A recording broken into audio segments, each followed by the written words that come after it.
Okay, so the best thing to do is to run to chapter. No, I'm sorry, we're still in chapter 30, right? We're still in chapter 30, and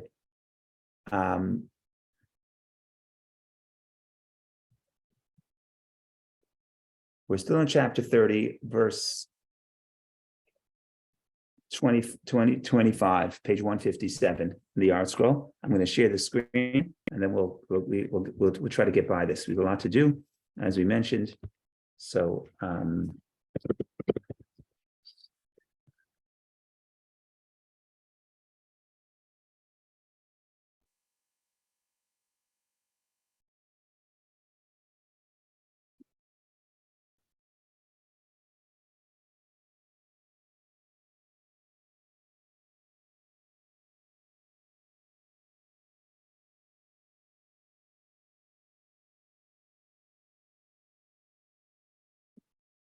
okay, just a technicality, not really a technicality, but an interesting one. So it says, when does Jacob decide he wants to go home? So the verse says, this happens as soon as Rachel has one son, her first son. She's going to have a second son, but that second son is born in Israel, right? So you look at Genesis chapter 30, verse 25. In the art scroll, it's page 157, verse 25. Here on the screen, it's right here on top of the screen. It came to pass, when Rachel had borne Joseph, that Jacob said to Laban, send me away, and I will go to my place and to my land. Give me my wives and my children for whom I worked for you, and I will go, for you know my work, which I have worked for you. You know, I earned this. Okay, when is this? The Torah emphasizes specifically when Joseph was born. Why when Joseph was born? Why at this point? So the Medrash says, well, Rashi quotes the Medrash, that Joseph is the spiritual counterpart of Esav. To meet Esav, he needs the spiritual power of Joseph. That's what the Medrash says. It's a little cryptic. Explain that to me. Let's read the Rashi. Esav? He's going back to his brother. He's afraid of his brother. But what's the connection between Joseph and Esav? So we'll read the Rashi. I'll try to explain, but I wasn't going to say it, but because it's more Medrash, but now that I said it, I have to explain. Okay. Okay. So here we go. I think it's a Rashi. Yes, says Rashi, verse 25. When Rachel bore Joseph, when the adversary of Esav was born. Somehow or another, Joseph and Esav are adversaries, and to battle Esav, he needs the spiritual energy of Joseph. That's what Rashi says, quoting the Medrash. What's the connection? What do you see in scripture? There's a connection between Joseph and Esav. As it is said in Ovadia, chapter 1, verse 18, and the house of Jacob shall be fire, and the house of Joseph flame, and the house of Esav shall become stubble. This is Ovadia. Ovadia is a fascinating character. He was a convert from Edom, which we believe is the descendant of Esav. So he's a convert of Esav, prophesizing about the ultimate downfall of Esav. So the downfall of Esav, so the verse says, Jacob is like a fire, Joseph is like a flame, and Esav is like the stubble which burns. Fire without a flame does not burn anything a distance away. As soon as Joseph was born, Jacob trusted in the Holy One, blessed be he, and desired to return to Canaan. This is from the Medrash, Targum Yonasan ben Uziel, Genesis Rabbah, 3 Medrashim. What exactly this means is open to interpretation. But somehow or another, this implies that he has to wait for Joseph. He can't go back to Esav before he has the spiritual power of Joseph. Can you explain the stubble part again? Is the stubble tinder? Teven, straw. What? Straw. Straw. Yeah. Right? Base Esav lakash. We would say kash is straw. So Esav is straw. You got to burn the straw. So you have just a little match. And match is not going to. It's not necessarily with a stubble catch fire. But Jacob is fire. Joseph is the flame, and the flame could ignite the straw. That's the metaphor. What's the difference between fire and flame? Fire could just be a little match, a little speck. Flame would be a torch. Torch means it's a big fire, strong fire. Okay, so what does this mean? There's all kinds of interpretations. I didn't really intend to get into this. Just to start with a little bit, spiritually speaking, Esav has to forgive Jacob. Who's the model of forgiveness in the Torah? Joseph forgives his brothers, right? So you have to practice what you preach. You're saying the concept, once forgiveness, the potential for forgiveness is created in Jacob's family, now you could expect Esav to forgive. That's one way of reading the Medrash. Another way to read the Medrash is, the Medrash here says, fire without a flame does not burn anything a distance away. So Joseph is giving the power to influence the distance. That's the metaphor here. You need a big fire to influence a distance. Joseph actually did influence the distance, because Joseph is the one who actually was sent away from his brothers, becomes the leader of Egypt, and influences the Egyptians, but remains loyal to who he is. So Joseph represents the power to influence a different culture, as opposed to Jacob, who is just trying to create his own tent, his own area where he has holiness, tranquility, but he doesn't necessarily have the capacity to influence others. So once Joseph is born, so now we can go face the other cultures or other peoples or other perspectives, because that's Joseph's power. Joseph's power is the power to go out and go to a distant place and influence them. So it's not pshat, it's not the simple interpretation, because obviously this is mystical and this is more spiritual speaking and more abstract. I mean, the energy of Joseph. So that's why I wasn't going to say it, but now that I said it, I'm glad I said it.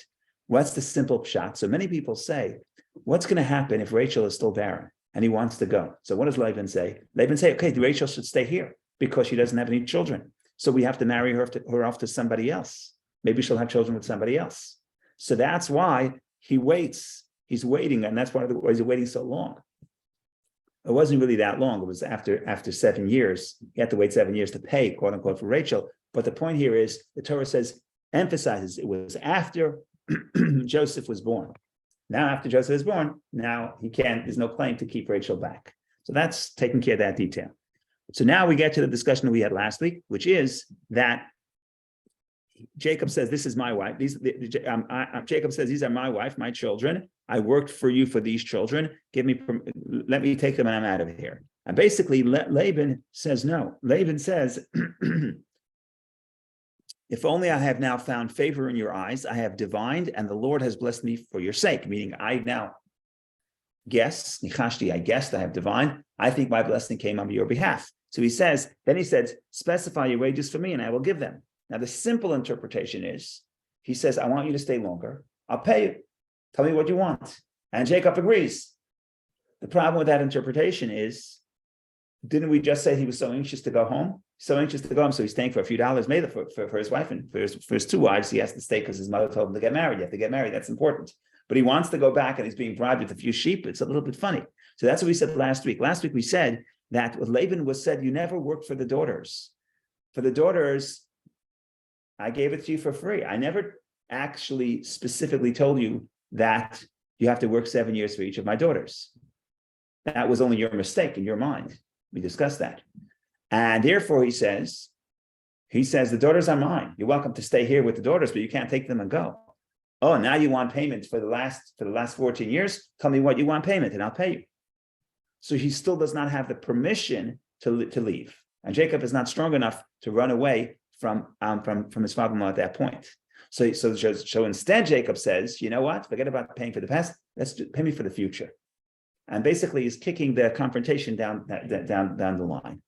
And that's what we read last week, and that's actually a very creative way of reading this. My first time reading it was just last week. And then we get to the details of what he asks for. I'm just going to give a little introduction of what the conventional way of reading it and how and then another way, which I think is more interesting. And then we'll try to go quickly to the confrontation and to the treaty, which happens at the end, which is fascinating stuff. Go ahead, Vicky, please. Well, thank you, Rabbi. I know I'm looking forward for like a negotiation process and on what we can learn from it. But just a quick question about the whole concept. How come Laban views daughters as possessions that Jacob needs to work for them? Is it like the common belief those days? It's the common belief, yes, but you're going to see in a minute that it's actually more than that. It's more than that. It's a tribal society. What happens when a foreigner comes and wants to marry my daughters? So I'm not talking about daughters' sons. The point here is the understanding is you're joining our tribe. And you're here to serve the tribe. And now you want to pick up and leave with your wealth, with your wife, with your children. The tribe in the tribal societies, you need permission from the tribe to leave, right? It's not an individualistic society where each person builds their own family. You're part of a tribe. And Laban is never going to agree, at least not till the very end. He's not going to agree that Jacob has the right to leave. To have the right to leave means you're your own family. He says you're not your own family. You're part of the tribe. You stay with us. Even more so, you're not a person because the daughters are not independent people that can go Right. when they please. But I think it's the sons too. But you're right, the daughters even more. But I'm saying the point here is the son-in-law is not either independent. He says you work here, you're part of this tribe, you're part of this family, you can't pick up and leave. And that's why he wants permission to go, and he won't give it to him. And that's why ultimately he has to escape. Why do you have to escape? He's not going to let him go. Yeah, because that's in the tribal society. That's what happens. That's what happens, that you're part of the tribe. You have no right to go, especially if you didn't get permission to take the daughters. And you're right that this is very transactional, but it's only transactional because Laban makes it transactional. But Jacob says, I worked for your children, for your daughters. I paid for 7 years of labor, which means they're mine, which means I could leave. In other words, Jacob's claim is, if I'm joining your tribe, I wouldn't have to work for you. I wouldn't have to work to pay for the daughters. The fact that I had to work for 14 years means that I'm working because I'm paying you because my family is going to be my independent tribe. I'm not part of your tribe. You see what I'm saying? So that's that's Jacob's interpretation. Now Laban allows Jacob to make this mistaken interpretation, does not explicitly say in the beginning. He actually leads him. He leads him to believe that he agrees to this deal, that you work for me for 7 years for Rachel. And working for the daughter in that culture would imply that she's yours. Now you can pick up and leave after the 7 years. But Laban, at least according to the way we're reading it, Laban never explicitly said that. Laban, all he said after Jacob comes with his wonderful proposal to work for 7 years, he says, Laban says, "Oh, it's much better for me to gift her to you than to gift her to somebody else." Now again, he's being cunning. But that's the idea here. So I think that's the question. And you're going to see in a minute later, Laban again, when Laban at the confrontation at the end of the parasha, Laban keeps saying, the wives are mine, the girls are mine, meaning my daughters are mine, and all your possessions are mine. What does it mean all your possessions are mine? I just worked for you for 6 years. Yes, I'm happy to give you sheep because you're part of my tribe. That's Laban's claim. But to pick up and leave, that's not correct. It's not right. And Jacob says, no, the reason why I'm working for you is because I'm getting paid. I'm my own independent person. I'm my own independent family. I'm not connected to here. I'm a foreigner. I'm a Hebrew. I'm from the land of Israel. It's like the struggle for Soviet Jewry. Yes. Are you part of us or are you your own people? Yes. And this is a person in exile. Remember, he's in exile. So in exile, we have the question of what's your identity? What's our identity?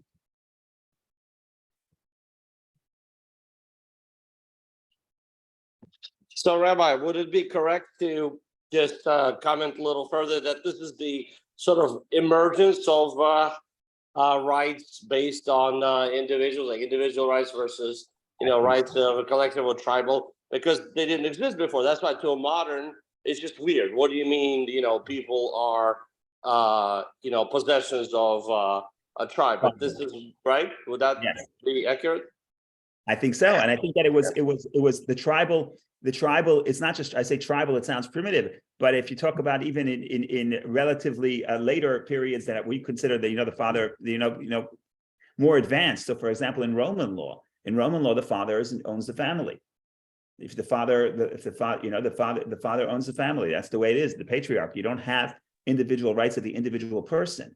And Judaism doesn't accept that. And I think that it is correct that Laban is asserting himself here as his own individual. Now, you could argue, I don't know. I'm happy either way. You could argue that he's not against the tribal system. He's just saying, I'm my own tribe. You could argue that. You could argue that the Torah here is mocking. In other words, Torah is not happy with the way he's dealing with the way Laban is treating his daughters as merchandise to sell for 7 years. So it's really a critique on that whole system, possibly. Yes, you definitely don't have this in the Torah. that an adult daughter is part of your tribe. I mean, you would have a young daughter under 12. You're not going to I have. think you don't have to go as far back as Roman times. You have, I think, 3 ex-Soviets on this Zoom meeting right now, and they will confirm, and me included, that collective rights definitely superseded individual rights in the Soviet Union. That's like, a little over 30 years ago. Right. Could you connect again why Jacob has to pay for his wives, but Rivka is never paid for? Oh, so that's the big idea. That's the novelty. Now, when we go back and we read Rebecca, where Jacob is, Jacob? not Jacob, Eliezer, Abraham's servant, keeps telling Abraham, maybe they're not going to send me. Maybe I'm not going to be successful. We don't realize how amazing that story was, that they let her go immediately. And it's Laban. And it's Laban and her father and her brother. But that's the novelty. You have 2 stories. One, they did not want to release. One, they released the daughter, and one they didn't. Which one is the novelty? Which one is unusual? So Abraham's story is unusual. That was the direct divine providence that they agreed to let her go, and they didn't want to. Even after they agreed that it was by divine providence, they said it must come from God. Eliezer says, "Can I have the girl now?" They said, "No, let's wait a year or 2, 10 months or a year." And then they call the daughter, and the daughter says, "I'm going to go," and they listen to the daughter, just totally out of character. So that was, once you read these 2 stories and you have to ask yourself, knowing the times, which one was the more unusual one? So Rebecca being given permission to leave the home of her father's home, that was the more unusual one, and that's the surprising one. And also, isn't there a connection with when Moses leaves his father-in-law? Same story. Moses leaves his father-in-law. He needs permission. The verse says, when Moshe in the last week's, by now it's 2 weeks, the first portion of Exodus and Shemot, where he goes and meets his daughter. She says he marries Zipporah, doesn't have to work for 7 years, but the Medrash says he has to take an oath that he's not going to leave without his father-in-law's permission. And that's why when God speaks to him, what does he say? Finally, after 7 days, he finally agrees to go and go to Egypt. He goes to his father-in-law and asks him permission. He doesn't really explicitly say permission, because he went to his father-in-law and he spoke to him and he says, "May I go to him?" And he says, "Can I go to my brothers in Egypt?" He clearly needs his permission. And the Medrash continues with it that Moshe did not circumcise his oldest son because he needed permission from Jethro or from his wife. And therefore his wife was the one who circumcised him. And that's why the angel wanted to kill him. But it's clear that you can't just show up and marry a girl and pick up and leave, right? You're part of the tribe. You're part of the family.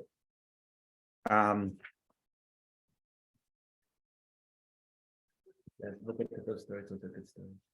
So doesn't Moses mislead his father-in-law about when he's going to Egypt, he's just going for a short time, he doesn't realize he's permanently leaving? Yeah, you have to look more carefully, but I'm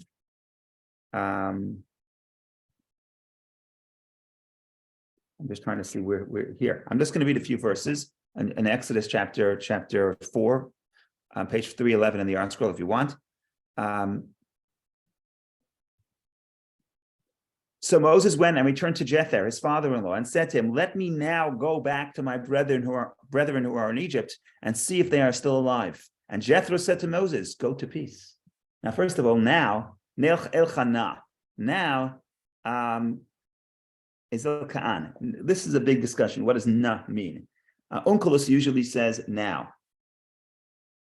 But na in modern Hebrew means please. When I was growing up, the ongoing fight between my father and all my teachers, where they would always translate na as now, and my father would drive me crazy to go and fight with them and say, no, na is not now, na is please. Despite the fact that Uncle says it's always ka'an, which means now. Rashi says, na is always please. Na can only mean please. He only says it he says it in a few places, so whatever. Not getting into the discussion. Simple interpretation of na is please. So despite Art Scroll that says now, Moses went and returned to Jether's father-in-law and said to him, "Please, let me please go back to my brethren who are in Egypt and see if they are still alive." And Jethro said to Moses, "Go to peace." That's such an important point. And if his father-in-law would say no, what would he do then? He wouldn't listen to God, right? But no, he has to go to his father-in-law. You can't just pick up and leave. right? You married his daughter. Who are you to leave? Now, Jacob says, I'm not like Moshe. I didn't marry your daughter. I worked for your daughter, which means I'm building my own family. Laban doesn't agree to that characterization.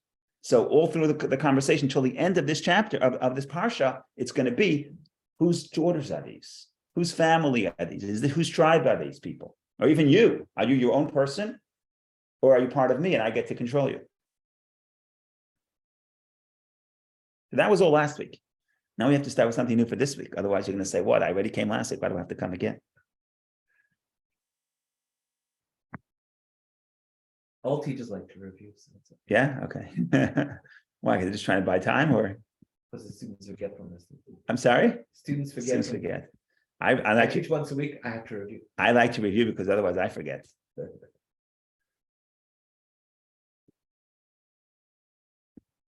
Okay, I'm going to read the verses. I'm going to tell you the conventional interpretation, and then we'll see if there's other ways of reading it. Okay, so Laban says, then he said, specify your wages for me and I will give them. Laban says, tell me what you want, meaning I'll pay for the past. So it turns out you didn't work for your daughters. I'll give you sheep for the past, but you can't leave. You could leave. You can't take your wives. So now Jacob gives a speech. So Jacob says as follows, and he said to him, you know how I have worked for you and how your livestock was with me. For the little that you have before me has increased in multitude, and the Lord blessed you upon my arrival. But now, when will I provide something for my household? What does he say? He says, you know, since I came, you've been blessed. I worked for you, and you've been blessed the last 14 years. Now I want to make something for my household. What is he saying? I'm not part of your household. I got to build some fortune, some wealth for myself, for my family, for my wives, for my children. Now, if you're Laban, say you don't have a household. Well, Laban doesn't say it now. He only says it 6 years later. That's his pattern. His pattern is he doesn't assert his rights. He doesn't assert his claim until later. So he gets the benefit of both worlds, where Jacob is working, thinking he's building his own wealth. And in Laban's mind, all that wealth is really mine, right? So Jacob is pretty straightforward. Jacob says, I'm now building wealth for my own house. Laban should say, you have no house, right? But no, Laban would rather Jacob work for 6 years, think he's building his own wealth. And then after the 6 years, Laban would say, all your wealth is mine, which is exactly what he says. Okay. So, and he said, what shall I give you? And Jacob said, you shall give me nothing. Meaning, what shall I give you for the past? He says, don't give me anything. This is what we're going to do. If you do this thing for me, I will return, I will pasture your flocks, and I will watch them. Okay, now this is some scheme here. Let's see what's happening. It sounds like, I will pasture out all your flocks today, removing from there every speckled and spotted kid, and every brown lamb among the sheep, and every spotted and speckled one from among the goats, and this shall be my wages. So we're going to remove all these mentioned colors. And my righteousness will testify for me at the future date, for it will come upon my wages before you. Whatever is not speckled or spotted among the goats or brown among the sheep shall be counted as stolen with me. Laban said, very well, if only it would be as you say. In other words, he says, I wish you'd be satisfied with this, because he's basically asking only for the offsprings, for the sheep that have whatever they are, the speckled and spotted, the young ones, and spotted and speckled among the goats. Apparently, this was not the common, it was not the norm. Laban is very surprised that he's asking for so little, and he says, if only this is what you want. Now, and he removed on that day the ringed and spotted male goats, and all the speckled and spotted female goats, whichever had white on it, and all the brown from among the sheep, and he gave them into his hands of his sons. And he set 3 days' journey between himself and Jacob tendered Laban's remaining animals. And then we talked about what we mentioned last week. We read it last week about Laban taking the sticks, and Jacob took himself moist rods of trembling poplar and hazelnut and chestnut, and he peeled white streaks from them, bearing the white that was on the rods. And he thrust the rods that he had peeled into the gutters in the watering troughs, where the animals would come to drink opposite the other animals, and they would come into heat, and then they came to drink. And the flocks came into heat by the rods, and the animals bore ringed, spotted, and striped young. In other words, seems what happens is that the sheep, when they come to drink before breeding or after breeding, they're looking at these stick rods that are spotted because he peeled some of the bark, and they give birth to sheep that are spotted, and that's how his wealth increases.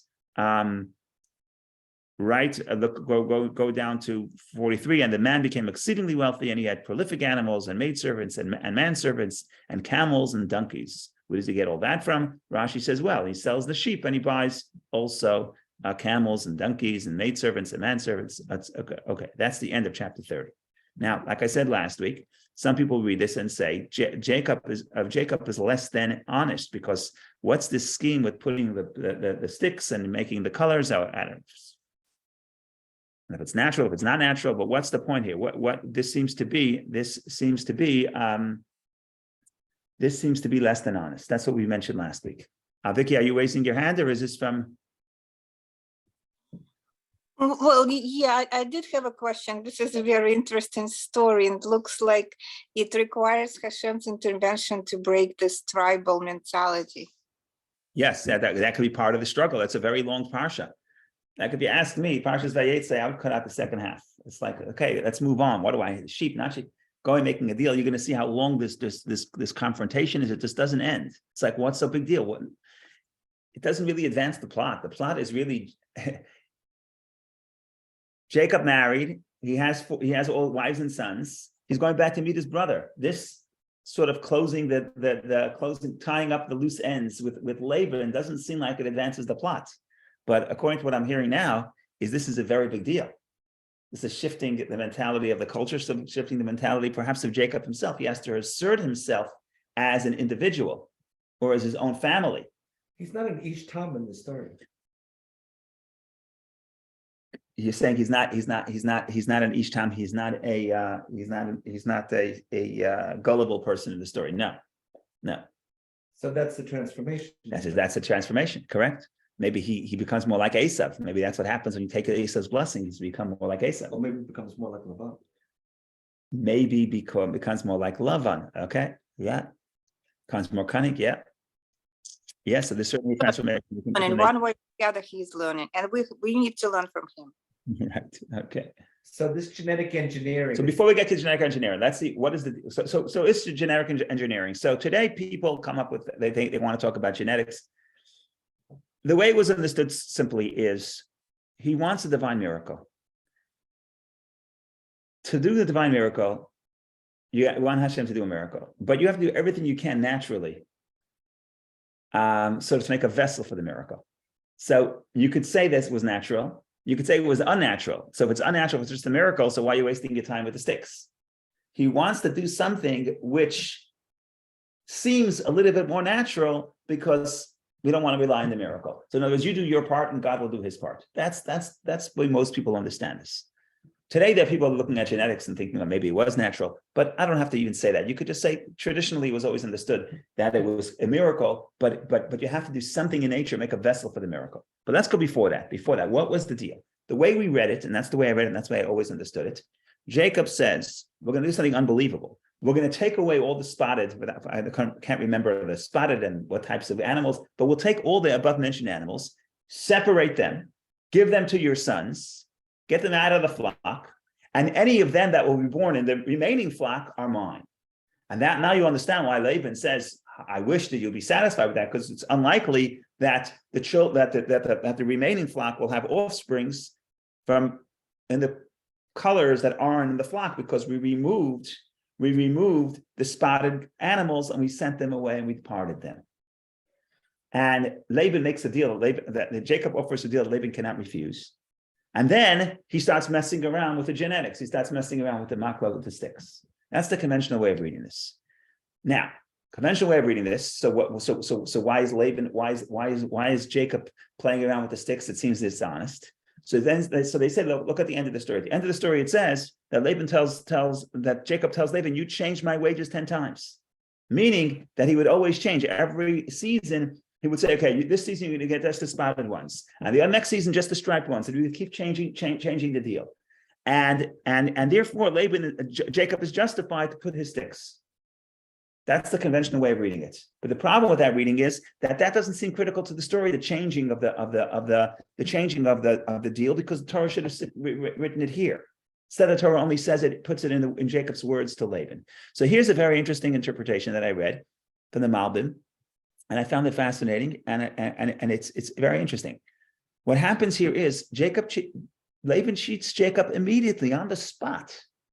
If you read the verses carefully, Laban never said, separate all the spotted sheep and take them out of the flock. He never said that. He basically says, you're going to designate all those. That will be my reward. And all the future offsprings of these colors will be my reward. What does Laban do? Laban goes, takes all of those spotted, which Jacob says, that's my reward, takes them away, gives this to his sons, and puts 3 days difference between his sons and Jacob. Right then and there, even before we start the 6 years, Jacob has already been cheated. Laban already misinterpreted or intentionally misread Laban's deal, and it was already too late to back up because Laban says that's what you meant, and Jacob says I didn't mean it. So now Jacob has no choice but to rely on the miracle to get payments. Now let's read the verses. But it's just funny to me because when the Malbim says how Laban cheated Jacob, he says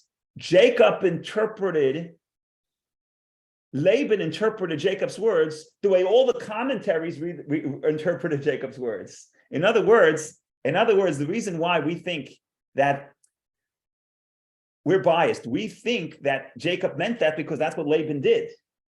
Laban took away all the spotted sheep. So we assume that's what Jacob offered because that's what Laban did. The Malbim says, no. What you think Jacob said, that's what Laban did, but that's not what Jacob said. Now let's reread it. You follow what I'm saying? You follow what I'm trying to say? Okay, so let's reread it. Let's go back.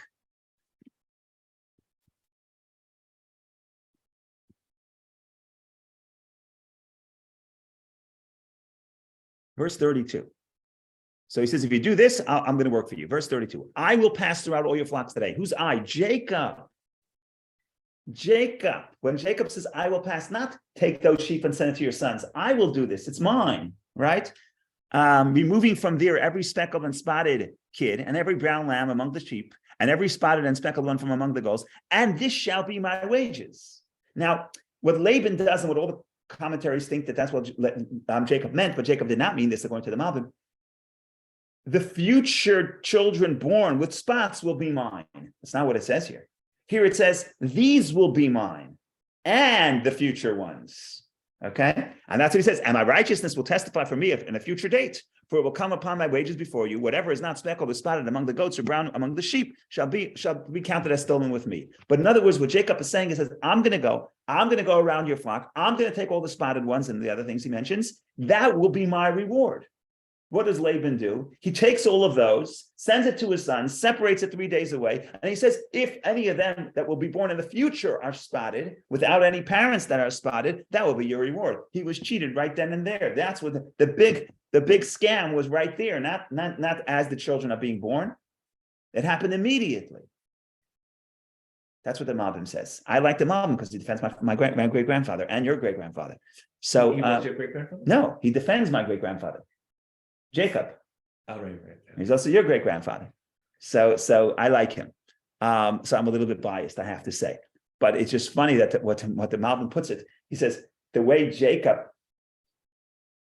Laban tricked to Jacob and did what all the commentaries think that what Laban actually did. So it's funny. So he's reading it, everybody else misread this except for him. But I think that it's very interesting, right? Vayasar b'yemahu. In verse 32, he says, I will pass throughout all your flocks today. It's clearly Jacob will pass. Verse 35, and he removed on that day the ringed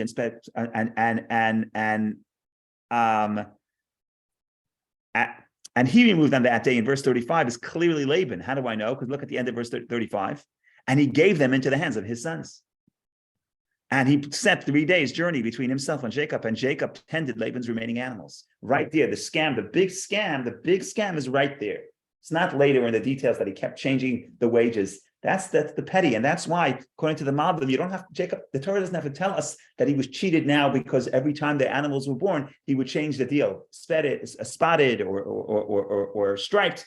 That's small change. That's the small theft. The big theft happened that right in the beginning. Right in the beginning, you had a big theft happen, and Laban and Jacob is helpless. He can't do anything because he already set the terms of the deal. The document was signed, and now it's the reinterpretation of what this deal means. Laban makes as if he didn't understand. He says, I think that's what you meant, and that's what he does. Jacob clearly didn't mean that. So now He's Go not ahead. He's not helpless. He's trying to change that. well, he's going to be helpless. He's going to run away. At this point, if he didn't like the deal, he said, I'm not working for you for 6 years. Right. The problem is he also can't leave because his wives are here. He doesn't have yet permission to leave with his wives. He's not sure his wives want to come with him. He's penniless. How could he take his wives? He has nothing to support them. So he himself is in a vulnerable position. And maybe that's why Laban takes advantage of him, because he knows he's in a vulnerable position. He doesn't have a stock portfolio to back him up. He's nothing. He's penniless.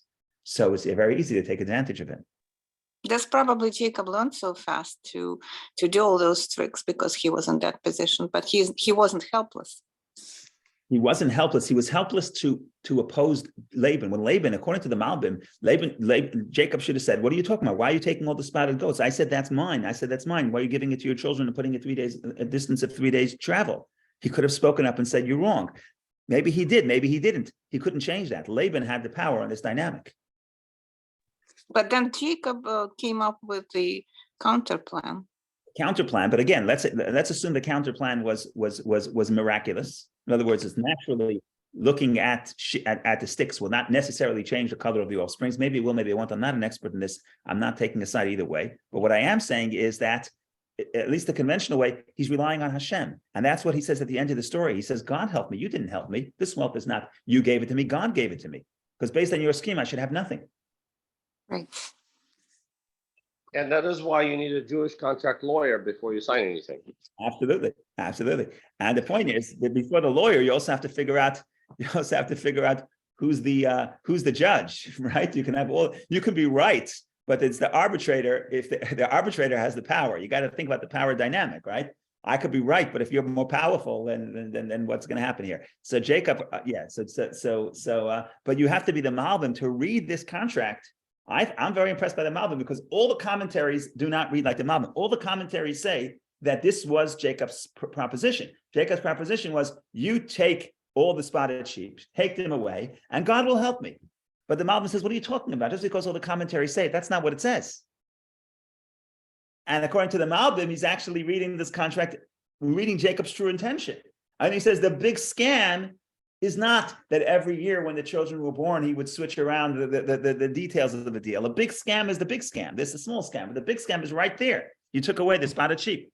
You took away the speckled or spotted or striped. I can't even remember. Now, if you want to continue, I didn't mean, okay, next week we'll do the contract. If you want to continue, Laban takes away more than Jacob asks for. More types. And the reason he does that is that's how he can jump back and forth between the different wages, right? Jacob never mentions striped, but Laban also takes the stripes. And basically, if there's too many spotted ones being born, then he says, oh no, stripes. Jacob says, stripes? I never mentioned stripes. No, you did, because you remember I took away the stripes. Yeah, nobody asked you to take away the stripes, but he did. See what I'm saying? So he took, if you want to read the verse, we can go back and read it more carefully. Laban just says, Jacob just mentions one or two things, and Jacob mentions one or two things, and Laban took much more. And that's all part of the scam, because now he has more to play with. And now, what is he going to say? This season, if there's a lot of spotted ones, he says, no, you get the stripes. And next season, he's going to say, no, I never promised you the stripes. I promised you the dotted ones. So what's Jacob going to say? But last season, you told me otherwise? He says, no, I didn't. What are you going to do? Take him to court? Who's the court? The court is Laban's henchman. So the point here is that the scam, right in the beginning, he was cheated. Two big things. Number one, the bigger one is that the ones that Jacob identified were supposed to remain with Jacob. Instead, it's taken away from Jacob. That's problem number one. Problem number two, he takes away many more different types. So later he could play around with see how many sheep are born with which color, and then say, this is what you're getting this time. And then the next year, change it, or try to change it. And he's going to say, how could I never mention that? No, you see, because my sons have the stripes, because I took away the stripes, so you get stripes. I never mentioned stripes. Okay, go fight, go prove it. Take him to court. What are you going to do? Because there's no concept that they write down these things. even if you, first of all, you didn't write it down, but even, what are you gonna do? You can take him to court? Okay, you have a good contract, so what? So where are you gonna go? You're gonna go, where are you going? You're gonna go to Laban's court? Where are you gonna sue? I mean, it's not about the contract, it's about the contract too, but who's gonna enforce the contract? Right? In a tribal system, it's about the tribe. That's the whole idea of tribal justice. It doesn't really matter who's right. But in a tribal society, my tribe is right. Your tribe is wrong. Doesn't really matter. There's no, right. That's the idea. There's no. That's the problem with the tribal society. That everything is judged from the eyes of the tribe, of what's right for the tribe, and therefore there's no real objective justice, and there's no systems of justice. But there is no justice. Okay, go ahead, Bob, please. Thank you, Rabbi. I always ask the 40,000-foot question. So far, I mean, if the Bible, the 5 books of Moses, is the gold standard for the Jewish people, the template of how behavior should be run, you'd read these chapters, and we've read, 30 chapters or whatever it is. It's the most despicable human qualities that you could ever hope to read. I mean, it's almost, instead of the highlight reel, this is like the bloopers. I mean, you've got Cain killing Abel. You've got Lavan, who is the most despicable human creature alive. What is the take-home message? First of all, the bloopers, they really sell. They get a lot of clicks on YouTube. I don't know. The short answer is I don't know. I could start by proposing solutions. Solution number one, this is the book of, the Bible is not a book about perfect people. The Bible is an optimistic story. The Bible is about how people could advance. And to tell that story of advancement, of progress, you have to show the realities of human nature. And the realities of human nature are not pretty. And and we're advancing. And sometimes progress is one step back before it takes 2 steps forward. So there's no question that as a whole, society is advancing. But to come and paint the human being as some sort of perfect moral creature that is not internally drawn to negativity and has to really overcome their impulses to make a moral choice, that's simply not reality. So the Bible is a very realistic book. It's a realistic book, but it's an optimistic book. Right? But if it's optimistic, wouldn't you? I mean, the ratio of despicable to enlightened is clearly on the despicable side. I mean, you have Abraham, you have Yitzchak, who is tainted. You have Yaakov. I mean, but you have so many others. I'm not going to speak for you, but I look at my life. The draw for things that are negative, destructive, and less than wholesome is much more forceful within the human condition. And every time we transcend, and every time we overcome the instant gratification for the process of something more transcendent, that's a victory, and that's unnatural to the human condition. And that's what we're celebrating, and that's what we're learning about. We're learning about that this is not something that's so easy. It's not as I could write a book about perfection, but that's not reality. And it's a process, and it takes time. It takes many pages, and it's not done. Even at the end of the book, we said with 32 chapters. Even in Deuteronomy, Moshe himself, before he passes away, says, "I know that there's a long way to perfection, because even though we're entering Israel, people are going to fall back into idol worship, and it's going to take a long process to reach the culmination of the creation, which is the era of peace and harmony." But so it's realistic. But again, the point here is that sometimes realists are pessimists. Right? Usually it goes together, right? If a person says, I'm not a pessimist, I'm a realist, as opposed to the optimist, which is supposed to be the person who's in denial. But the Torah, I think, is realistic and optimistic, because the realism doesn't take away from the optimism, because the optimism comes from the possibility and the faith that ultimately people will correct themselves. But that doesn't mean it's an easy journey. That's one point. Another point is just about this story. So you're going 40,000 feet. Let's go 20,000 feet. Many people read this as Jacob is the model for the Jew in exile. In exile means you don't always, how do you operate in exile? You don't always have the rights. You don't always have the ability to assert your rights. Jacob couldn't go to court and tell Laban and say, Laban, hey, you're taking away the spotted sheep, and it was not permission. It wasn't a contract. So the deal is off. He couldn't do that. And sometimes the Jew, for the most part of Jew in history, you didn't have the ability to assert, to assert your rights. And then the question is, how do you manage? How do you move forward? How do you operate? How do you push forward despite the fact that you know you're being taken advantage of and you have no choice? So eventually you'll go back home and you'll build yourself an army, and you'll be able to defend your rights, which happens at the end. The end, when he runs away is really a cry for independence, and then at the confrontation doesn't step down. And we'll see what happens at the confrontation. But the point here is that's later. How do I move when someone is taking advantage of me and I have no choice? And there's nothing I can do about it. So the question is, move forward, be hopeful, and hopefully you'll be able to assert your rights when the time comes. And this is a story that the Jewish people have had to deal with for a long time, 2,000 years. And I read the Zionists who read this parsha, and they get very upset. Why is this in the parsha? Torah should be telling us about nationality, how to build your nation. This is Jacob in exile. Who cares about Jacob in exile? Well, I do, because we've been in exile for 2,000 years. So it's very important, right? So the ability how to stay optimistic, stay forward, do whatever you can under the circumstances, even though the circumstances are less than perfect. And part of being less than perfect is you have to act in a way that's less than honest. That's part of the deal. It's not pretty, but that's reality. And in other words, it's the original guide for the perplexed. Correct. Perplexed. I emphasize the perplexed. Correct. Thank you, Rabbi. I think we have to stop here. So I think it was a little bit ambitious to try to do everything in 1 week. So we're going to give proper attention to the next part of the story next week in good health. Just want to make a plug for the JLI starting on Tuesday, 6 weeks on the most important Jewish books. We have 1 week on the Torah, the Medrash, Talmud. I'm missing something here. Halacha, Kabbalah, Musar, and Kabbalah. If I got it right.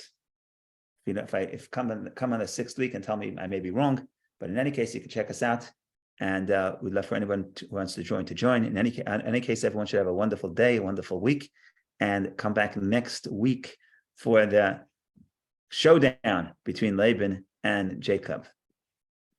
Go ahead, Dr. Beth. Oh, no, I was just going to make a comment about the hint at that good will win out in the end when he says, Right. My righteousness. So Right. all this despicableness, we know every movie plot ends with, well, most movies So- with despicable plots. In the end, the hero comes through and his righteousness prevails. So that So I don't know if it's the good news or the bad news, or we're still in the middle of the plot. The movie is not over yet. In Exactly. the I would agree. historic plot, but we are both realistic, but also optimistic. And like I said, usually realism goes together with pessimism, but we like to think of ourselves as realists and optimists together, because realism is about the present and optimism is about the future. If I may, just two very quick points Yes. about the despicable thing, Tashmiel. I think the fact that the Jews are not shown always as heroes, in Dennis Prager's opinion, is a strong argument for the divine origin, because no other people would write a book about themselves where they are presented in this light. And despicable also is a bit in the eye of the beholder. And I think that you can dwell on the the despicable, but you could also think about this way. The very fact that you find parts of it objectionable is because your moral compass was developed from the Torah, and so it's a book of progress, not about perfection from the start. So Beautiful. and If God wanted us to be perfect. Yeah. if you're not careful, you may be judged despicable, a few generations later, just because you had a burger. And how dare you eat cows? You're not gonna have to wait that long. Don't worry. It's gonna be sooner than that. But the idea here is that if God wanted perfection, we would all be angels. But he didn't create a world of perfection. He created a world of slow transformation. And we don't even need to go 30 years before. We can go in our days when the tribal mentality still exists. So this is the book that we need to learn today, every day. Indeed. Can I call you back up? Can I Indeed. call you back in Okay, 10 minutes? wonderful day, everybody. Take care. Thank you so much. Thank you.